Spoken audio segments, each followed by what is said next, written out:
রাস্তা দিয়ে যাচ্ছি, দেখি না একটা ঘোড়ার গাড়ি।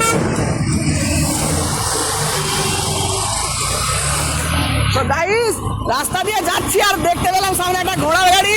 তো চলুন ঘোড়ার গাড়িটা দেখা যাক।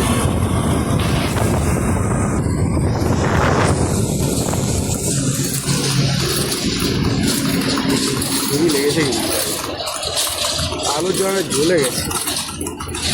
ব্রাইটনেসটা কমে দিই।